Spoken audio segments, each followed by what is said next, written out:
18 ದಿನಗಳ ಕಾಲ ಯುದ್ಧವಾದ ನಂತರ ಯುಧಿಷ್ಠಿರನಿಗೆ ಪಟ್ಟಾಭಿಷೇಕ ಮಾಡುವ ಸಂದರ್ಭವನ್ನು ಹೇಳುತ್ತಿದ್ದೇನೆ.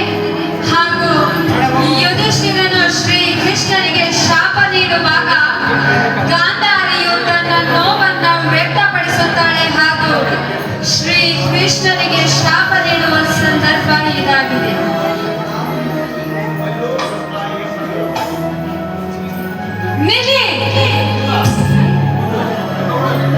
ವಾಸುದೇವನಿಗೆ ಈ ಗೌರವದ ಮೇಲೆ ಯಾವ ಅಧಿಕಾರವೂ ಇಲ್ಲ. ವಾಸುದೇವನಿಗೆ ಈ ಗೌರವ ನೀಡಲಾಗುತ್ತಿದೆ.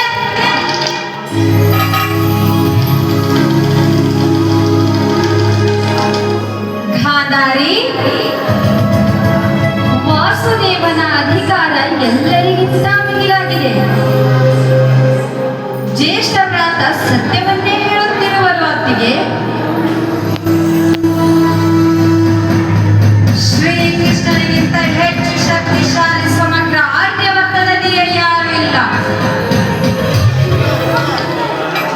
ತಿಳಿದಿದೆ ನನಗೆ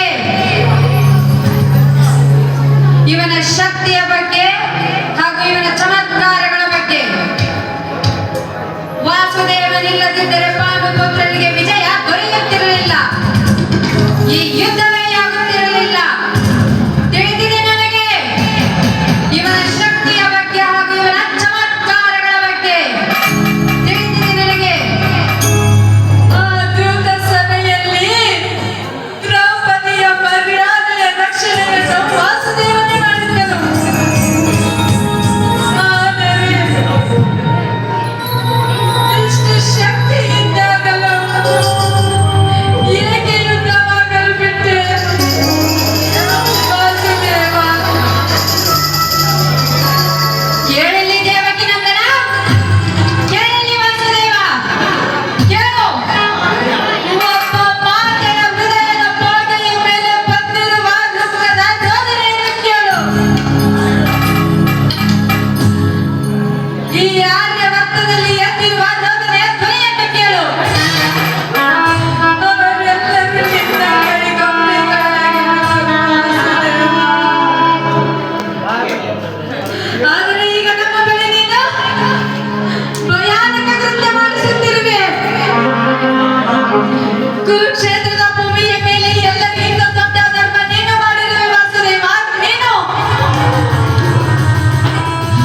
ವಾಸ್ತವವಾಗಿ ಶಿಕ್ಷೆ ಆಗಬೇಕಿರುವುದು ನಿನಗೆ. ನಾನು ಮಹಾ ತಪಸ್ವಿನಿ ಸುಬಲ ಕನ್ಯೆ. ನಾನು ಮಹಾಯೋಗಿನಿ ಧೃತರಾಷ್ಟ್ರದ ಪತ್ನಿ.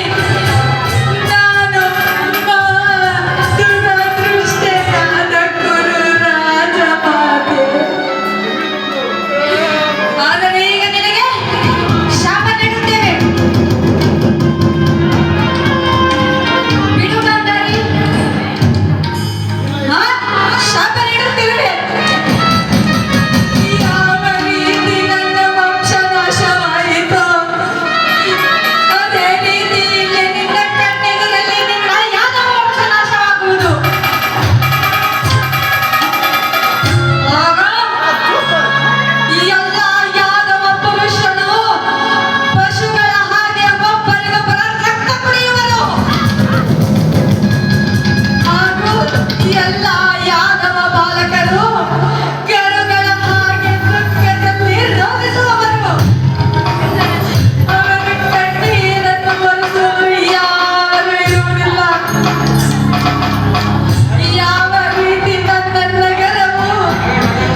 ಮಾತೆ.